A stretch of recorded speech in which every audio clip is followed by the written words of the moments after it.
Padoong ko ani sa kaday Marites kay do nangaon na po sila og kanang sani oy. Kulampay, yagay. Si Rebecca nagbahog. Asus. Ang mais nahapit na mahurot.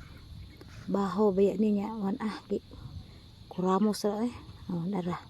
Nahurot ng mayos. Ari na pud mi aring yagay. Nang mais na mong kanon. Nalamia lagi sa kuan sani sa ako ani kulampay man akong binahog.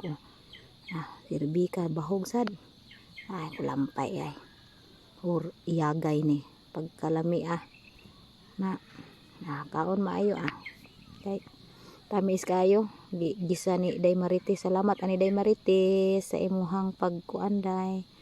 Lingaw kaayo ta ang bisag pinubre lang basta lingaw no. Sa Rebecca ning kuha na sad niyara siya kinaon wa pa ni siya nahuman adyo niya nilungi kay mo ni iyang ampay para hutdon pag yun niya yung kanang mais ng kanon ron pastilano ako kuha jugog mais kay naibog yun ko ba dila ako mukaon nga naim sa gayong masikog kit-kit aning kulampay nga way paris ako na lang butangan akong bahawan kay lami man jud dara bahawan Rebecca. So mauro to guys, salamat sa pagtan-aw, bye bye.